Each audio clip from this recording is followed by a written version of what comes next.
She discovered the betrayal on her wedding day. This is Sarah's story, and trust me, you won't see this ending coming. But before we get to that devastating moment, let me tell you about how it all began. Because sometimes, understanding the depth of love makes the betrayal cut so much deeper. Sarah Martinez was 23 when she first met David Coleman at a coffee shop near downtown Seattle. She was a graduate student in psychology, spending her Saturday morning grading papers and nursing her third cup of coffee. David was 26, charming, and confident in that way that made everyone in the room notice when he walked in. He approached her table with a smile that could have melted glaciers. "I'm sorry to interrupt," he said, "but I couldn't help but notice you've been working on those papers for 2 hours straight. Don't you think you deserve a break?" Sarah looked up, annoyed at first, but something about his genuine concern softened her irritation. "These papers won't grade themselves, unfortunately." "What if I bought you lunch and promised to help you finish them afterward?" David offered. "I'm pretty good with psychology. I minored in it." That lunch turned into dinner. Dinner turned into a long walk along the waterfront. The walk turned into David walking her home, where they sat on her apartment steps talking until 3 a.m. about everything and nothing. Sarah had never believed in love at first sight until that night. David made her laugh in ways she didn't know were possible. He listened to her dreams of opening her own therapy practice with the kind of attention that made her feel like the most fascinating person in the world. When he finally kissed her goodnight, Sarah felt like her entire life had just clicked into place. Their early days together were magical. David would surprise her with coffee during her late-night study sessions. He'd show up at her apartment with takeout from her favorite Thai restaurant when she was stressed about exams. He remembered everything: how she liked her coffee with exactly 2 sugars, how she always wore her lucky blue earrings on important days, how she talked to her mother every Sunday at exactly 2 p.m. 6 months into their relationship, David told Sarah he loved her during a sunset picnic in Discovery Park. She had been waiting to hear those words, but when they finally came, they felt even more perfect than she had imagined. "I love you too," she whispered back, and meant it with every fiber of her being. David was everything Sarah had never dared to hope for in a partner. He was ambitious and driven, working as a financial advisor with dreams of opening his own firm. He talked about their future together with such certainty that Sarah never doubted they were meant to be. He wanted the house with the white picket fence, the golden retriever, the 2 kids, a boy and a girl. Sarah had never wanted children before David, but suddenly she could picture tiny humans with his green eyes and her dark hair. Their first year together was blissful. David would surprise Sarah with weekend getaways to small coastal towns. They'd spend hours walking on the beach, planning their someday wedding. "I want to marry you at sunset," David would say, pulling her close. "Somewhere beautiful, with all our family and friends watching us promise to love each other forever." Sarah would melt every time he talked about their wedding. She started a Pinterest board called Someday and filled it with vintage lace dresses, ivory roses, and rustic venues. David would look over her shoulder as she scrolled through ideas, always agreeing with her choices. "Whatever makes you happy, baby," he'd say. "I just want to be your husband." By their second year together, they had moved in together to a cozy apartment in Capitol Hill. Sarah loved their morning routine. David making coffee while she made breakfast, both of them reading different sections of the newspaper and sharing interesting articles. Sunday mornings were their favorite. Sleeping in late, making pancakes together, and spending hours in bed talking about their dreams. David was supportive when Sarah decided to pursue her master's degree. He helped her study, bringing her snacks during all-nighters and giving her pep talks before big presentations. When she graduated with honors, David surprised her with a celebration dinner at the fancy restaurant where they'd had their first official date. "I'm so proud of you," he told her, reaching across the table to squeeze her hand. "You're going to change so many lives." Their third year brought new challenges. David was working longer hours, trying to build his client base and prove himself at his firm. Sarah started working as a therapist at a community mental health center, finally living her dream of helping people. Some evenings, they were both so exhausted that they'd fall asleep on the couch watching Netflix. But even then, Sarah felt content. This was real life, she told herself. This was what forever looked like. Not just the romantic highs, but the comfortable, steady love that could weather anything. David proposed on their 4th anniversary, at the exact spot in Discovery Park where he'd first told her he loved her. Sarah had suspected it might happen. David had been acting mysteriously for weeks, and her best friend Emma kept giving her knowing looks. But when David dropped to one knee as the sun set over Puget Sound, Sarah still burst into tears of joy. "Sarah Martinez," David said, his voice shaking with emotion. "You are my best friend, my soulmate, and the love of my life. I can't imagine spending a single day without you. Will you marry me?" The ring was perfect. A vintage-inspired setting with a round diamond, exactly what Sarah had always dreamed of. She said yes through her tears, and David slipped the ring onto her finger with hands that trembled with excitement. They called their families from the park, both sets of parents crying with happiness.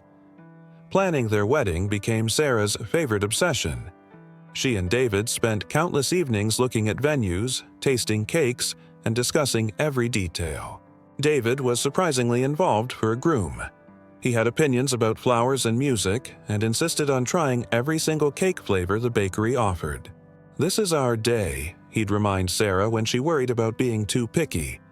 "It should be perfect." They chose the Grand Vista Hotel for their venue, a beautiful historic building with floor-to-ceiling windows and a view of the Sound. Sarah fell in love with the elegant ballroom and the charming bridal suite with its vintage furniture and soft lighting. The wedding would be in May, when Seattle was at its most beautiful, with flowering trees and mild weather. As their wedding day approached, Sarah felt like the luckiest woman alive. David had become even more attentive and romantic during their engagement. He'd bring her flowers for no reason, leave sweet notes in her lunch bag, and tell her constantly how much he loved her. Sometimes Sarah would catch him looking at her, with such adoration that it took her breath away. "I can't wait to call you my wife," David told her one evening as they cuddled on their couch. "I can't wait to spend the rest of my life making you happy." Sarah's heart swelled with love. "I can't wait to be Mrs. Sarah Coleman," she replied, testing out the name she'd been secretly practicing writing. The only shadow on their happiness was David's increasingly demanding work schedule. He'd started taking on more clients, often working late into the evening and some weekends. Sarah missed their lazy Sunday mornings together, but she understood. David was building their future, securing the financial foundation for their marriage, and the family they planned to have. "I'm doing this for us, baby," David would say when Sarah mentioned missing him. "Once I get established, we'll have all the time in the world together." Sarah believed him completely. She trusted David with her entire heart, never questioning his late nights or weekend appointments. Love meant trust, she told herself. And besides, David always made up for his absence with extra attention when he was home. The week before their wedding was a whirlwind of final preparations. Sarah took time off work to handle last-minute details, and David promised to do the same. They had their rehearsal dinner at a cozy Italian restaurant surrounded by their closest family and friends. David gave a speech that brought tears to everyone's eyes, talking about how Sarah had changed his life and made him a better man. "Tomorrow," he said, raising his glass to toast his bride-to-be, "I get to marry my best friend and the most beautiful woman in the world. I'm the luckiest man alive." Sarah spent that night at her parents' house, following the tradition of not seeing the groom before the wedding. She barely slept, too excited about the day ahead. At 6 a.m., she was already awake, staring at her wedding dress hanging in the closet and picturing David's face when he saw her walking down the aisle. Her morning began perfectly. Her mother brought her coffee in bed, a special blend from the coffee shop where she and David had first met. Her bridesmaids arrived with champagne and pastries from Sarah's favorite bakery. The photographer captured every moment. Sarah getting her hair done, her mother helping her into her dress, the emotional moment when Sarah looked at herself in the mirror and realized she was about to become a wife. The dress was everything Sarah had dreamed of. Vintage-inspired lace with delicate beading, a fitted bodice and a flowing skirt that made her feel like a princess.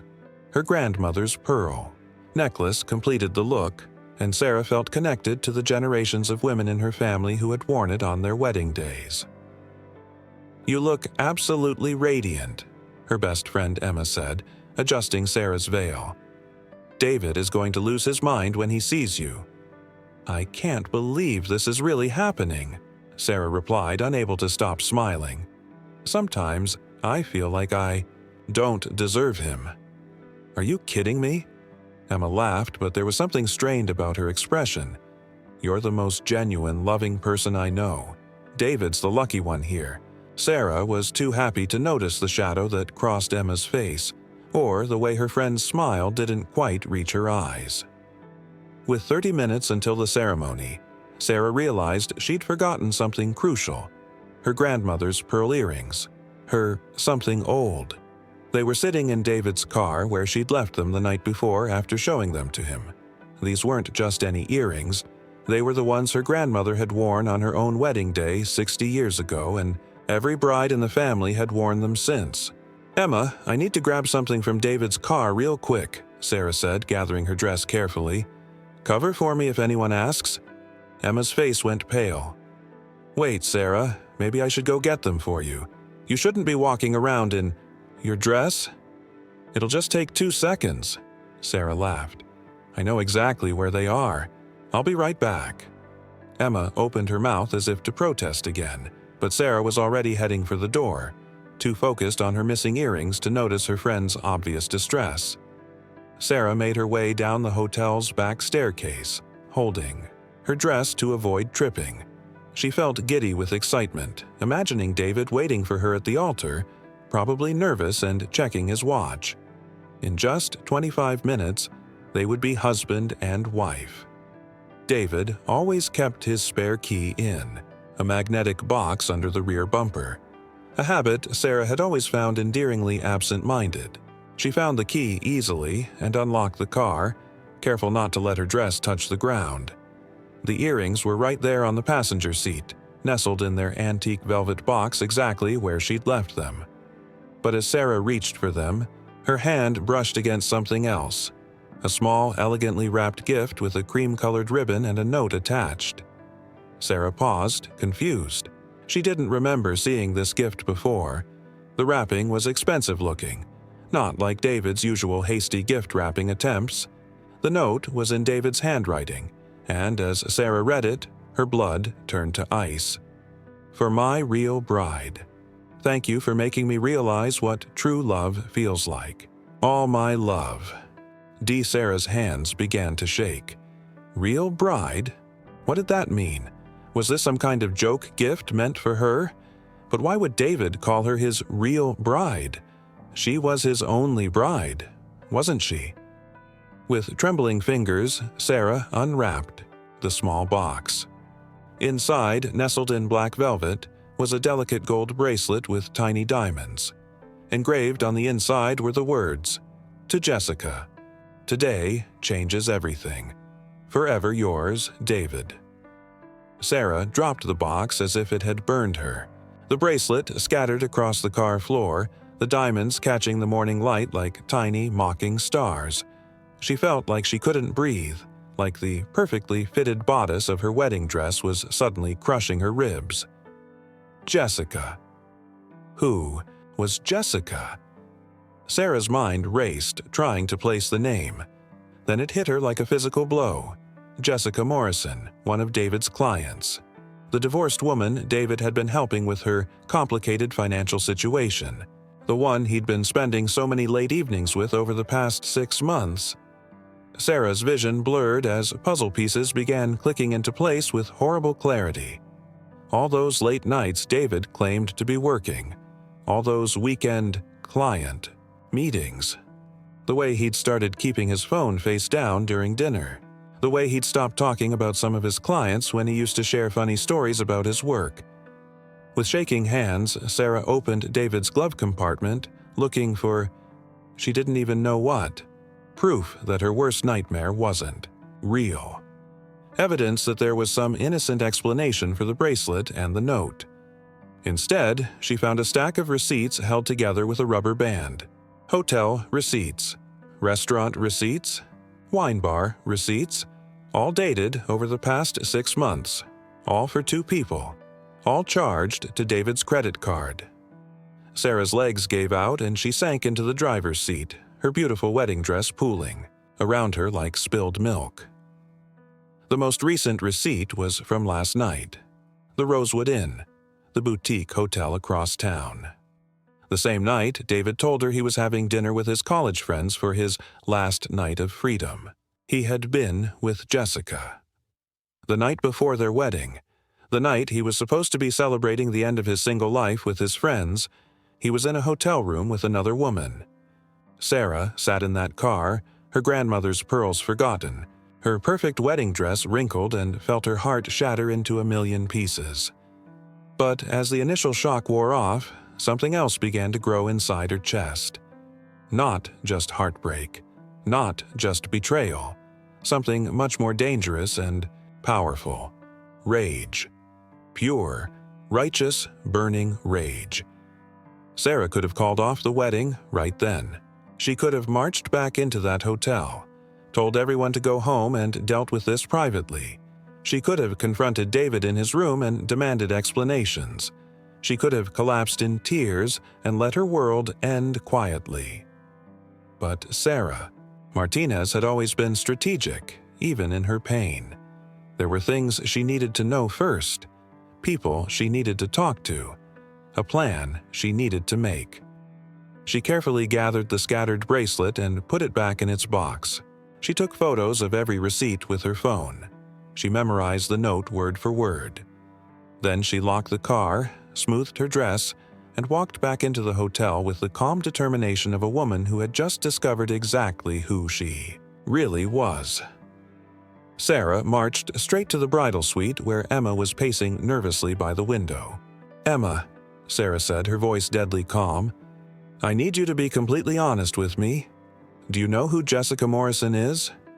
The color drained from Emma's face so quickly that Sarah thought her friend might faint. Emma's mouth opened and closed, soundlessly, like a fish gasping for air. "Emma," Sarah continued, her voice getting dangerously quiet, "I'm going to ask you one more time. How long have you known about David's affair?" Emma's silence was answer enough, but the way she crumpled into a chair and buried her face in her hands told Sarah everything she needed to know. "How long?" Sarah demanded. 3 months, Emma whispered through her tears. "I saw them together at Cafe Luna. They were holding hands, Sarah. They looked so happy. I confronted David the next day. And he begged me not to tell you. He said it was just a mistake, that he was confused about his feelings, but he loved you and was going to end it before the wedding. He promised me, Sarah. He swore he would break it off." Sarah felt like she was watching this conversation happen to someone else, her best friend, the woman who had been her maid of honor at 3 other weddings, who had helped her pick out this dress, who had thrown her a beautiful bridal shower just 2 weeks ago, had known for 3 months that David was cheating, and had said nothing. "Get out," Sarah said quietly. "Sarah, please, you have to understand. Get out of my bridal suite, now." Emma started to protest, tears streaming down her face, but something in Sarah's expression made her stop. She gathered her purse and left without another word, leaving Sarah alone with the wreckage of her perfect day. Sarah stood in front of the full-length mirror looking at herself in her dream wedding dress. Her makeup was still flawless. Her hair was still perfect. But the woman staring back at her was someone entirely different than the one who had put on this dress 2 hours ago. This woman was not going to be a victim. This woman was not going to slink away quietly and let David tell whatever story he wanted about why the wedding was called off. This woman was going to take control of her own narrative. Sarah picked up her phone and scrolled through David's contacts until she found the number she was looking for. Jessica Morrison answered on the second ring. "Hello? Jessica, this is Sarah Martinez, David Coleman's fiancée. I think we need to talk." There was dead silence on the other end of the line. "I know about the affair," Sarah continued calmly. "I know about the hotel receipts, the bracelet David bought you, and the note calling you his real bride. What I want to know is, did he tell you he was planning to leave me for you?" Jessica's sob was audible even through the phone. He said he couldn't call off the wedding because too much money had been spent, but that he was going to tell you the truth after the honeymoon. He said he was going to ask for a divorce and we could finally be together." "I see," Sarah said. "And you believed him?" Yes. He said he loved me, that what we had was real, in a way his relationship with you never was." Sarah felt another piece of her heart break, but her voice remained steady. "Jessica, I want you to do something for me. I want you to come to my wedding." "What?" "St. Mark's Cathedral, 2 p.m. Sit in the back. I think you deserve to see exactly what kind of man David really is." "I can't." "You can, and you will," Sarah said firmly. "Trust me, Jessica. After today, you'll thank me." Sarah hung up and immediately made another call. "Mom, I need you to make sure all the photographers and videographers are recording everything that happens during the ceremony. Everything. No matter what happens, don't let them stop recording." "Sarah, honey, what's wrong? You sound strange." "Just trust me, Mom, and make sure Dad knows that no matter what happens today, I need him to support my decisions. Can you do that for me?" "Of course, sweetheart, but I have to go. I'll see you at the altar." Sarah hung up and took one last look at herself in the mirror. She reapplied her lipstick, adjusted her veil, and picked up her bouquet. It was time to get married, or rather, it was time to make sure she didn't. 30 minutes later, Sarah stood at the back of St. Mark's Cathedral, her arm linked through her father's. The church was packed with 200 guests, family, friends, colleagues, and David's business associates. White roses cascaded down the columns, exactly as Sarah had envisioned. The string quartet played Pachelbel's canon, the music echoing beautifully off the stone walls.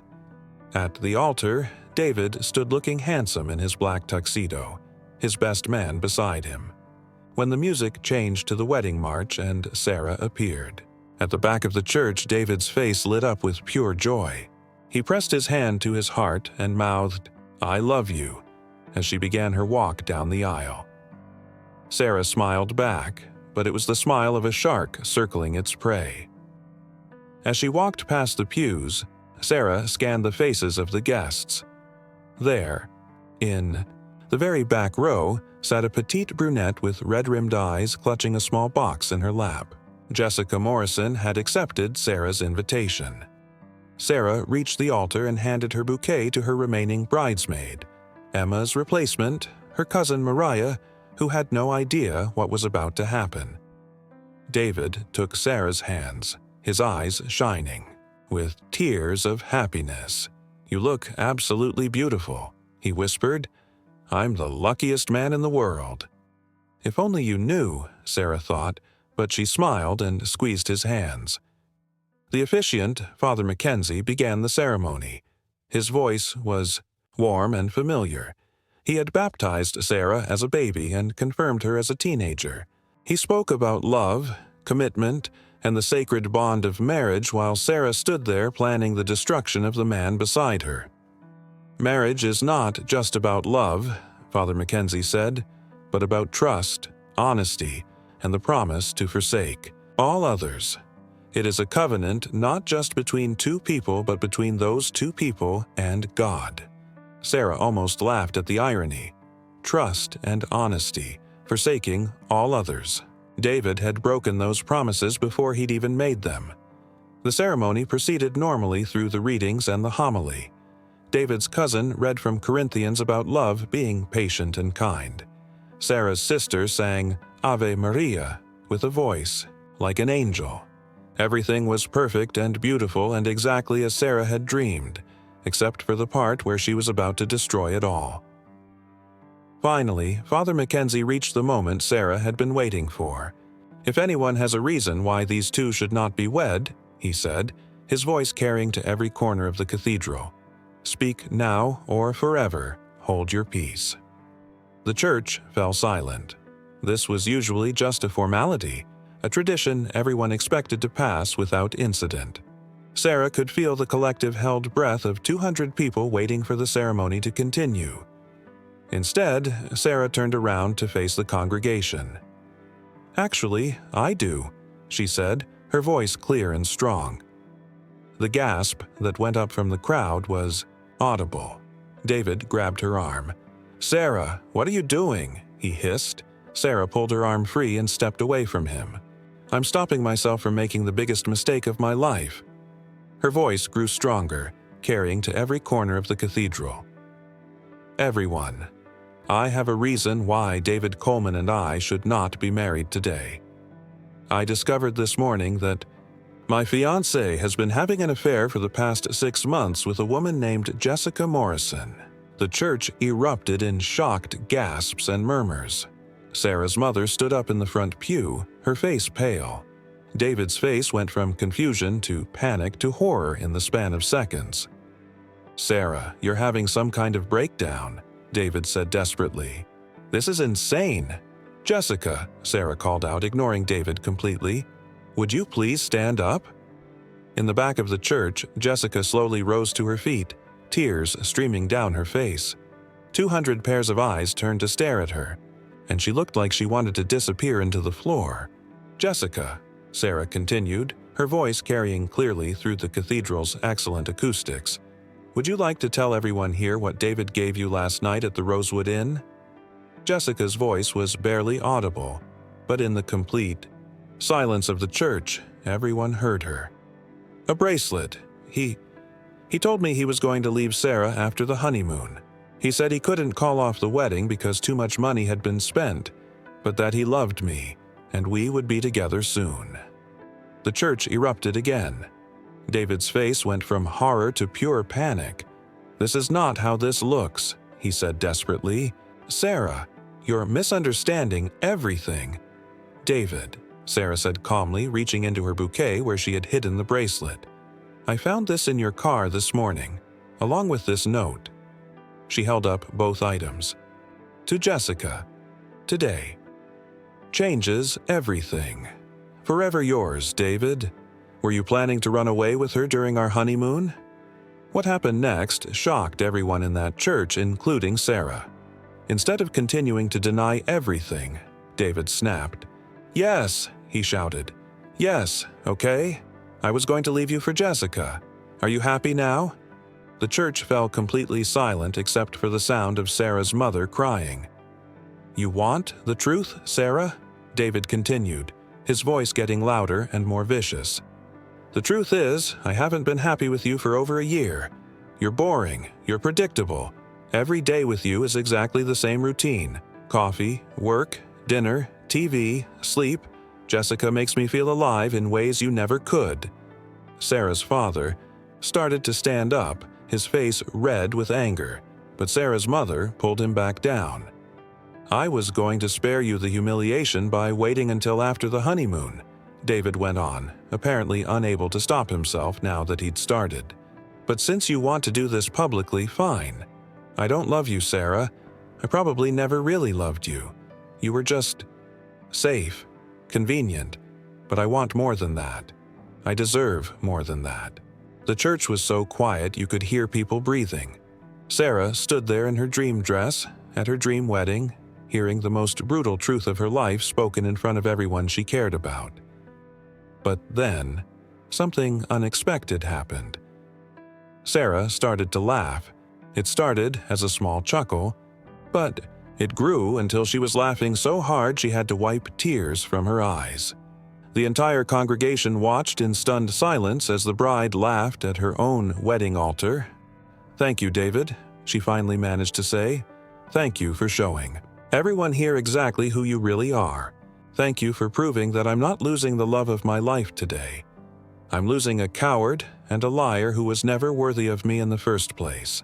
Sarah turned back to face the congregation, and her voice rang out clear and strong. "Everyone, I want you to know something. I've suspected David was cheating for months.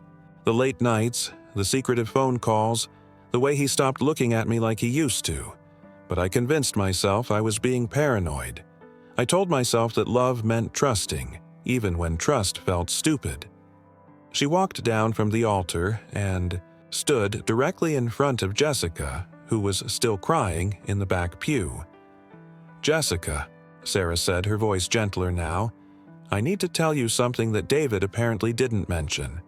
Last month, when he told you he was at his bachelor party, he was actually with his ex-girlfriend Rachel. I found the credit card statement this morning along with everything else." Jessica's face went white. "What?" "Check his phone if you don't believe me," Sarah said. "David doesn't leave women, Jessica. He just collects them. You would never have been his wife. You would have just been his next secret until he found someone else to make him feel alive." "That's not true," David shouted. "Rachel meant nothing." "Oh, David," Sarah said, turning back to him with a smile that could have cut glass. "Still lying, even now. Even when there's no point anymore." Sarah walked back to the center of the aisle, addressing her wedding guests one final time. "Everyone, thank you for coming today to witness what was supposed to be the beginning of my marriage. Instead, you've witnessed the end of my biggest mistake and the beginning of my real life." Scattered applause began to build throughout the cathedral. "The reception is still happening," Sarah announced. "The food is paid for, the band is here, and honestly, I could use a party. Anyone who wants to celebrate my freedom instead of my wedding is welcome to stay." And do you know what happened? Almost everyone stayed. Sarah's family, her friends, her co-workers, even some of David's relatives who were disgusted by his behavior. They moved to the reception hall and celebrated not a wedding, but a woman who had saved herself from a lifetime of lies. Sarah's father took the microphone from the band and made a toast that brought down the house. "I've never been prouder of my daughter than I am right now. Here's to Sarah, for having the courage to choose herself." The party lasted until midnight. Sarah danced with her father, her brother, her male cousins, and her friends. She gave a speech thanking everyone for their support and promising that this was not an ending, but a beginning.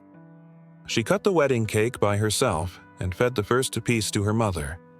As for David, he left the cathedral immediately after Sarah's announcement, but not before Sarah had one final surprise for him. As he tried to slink out a side door, she called out to him one last time. "Oh, David, you might want to call Rachel.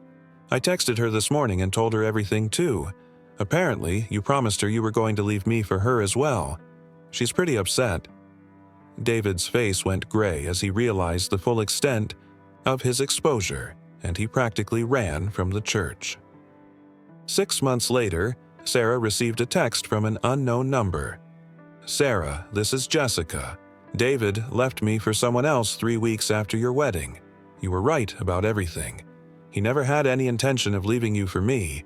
I was just another side piece. Thank you for saving me from wasting more time on him. I hope you're happy." Sarah smiled, deleted the message, and went back to planning her solo trip to Italy. Something she'd always wanted to do, but David had said was too expensive and impractical. She never did find out how David knew she had discovered his secret. She suspected Emma had warned him, which would explain why he completely broke down and confessed everything at the altar instead of trying to deny it. But it didn't matter anymore. Emma had chosen David's comfort over Sarah's well-being, and that was all Sarah needed to know about that friendship. As for the aftermath, Sarah's story became legendary in her social circle. The video of her wedding that went viral on social media, and Sarah received hundreds of messages from women thanking her for her courage and sharing their own stories of betrayal and recovery. Sarah used some of the money that would have gone to the honeymoon to start a support group for women who had experienced infidelity. She became an advocate for prenups and honest communication in relationships. She finished her master's degree and opened her own therapy practice, specializing in relationship trauma and betrayal recovery. 2 years later, Sarah met Michael at a hiking group. He was kind, honest, and refreshingly straightforward about his feelings. When he told Sarah he loved her for the first time, she believed him completely, not because she was naive, but because she had learned to trust her instincts and choose people who proved their love through actions, not just words. The most beautiful thing about Sarah's wedding day wasn't that she almost got married. It was that she discovered the most important person to be loyal to is yourself. Sometimes the worst day of your life turns out to be the best thing that ever happened to you. Sometimes the most devastating heartbreak opens the door to the love you actually deserve. And sometimes the most beautiful thing about a wedding isn't the beginning of a marriage. It's the end of a lie.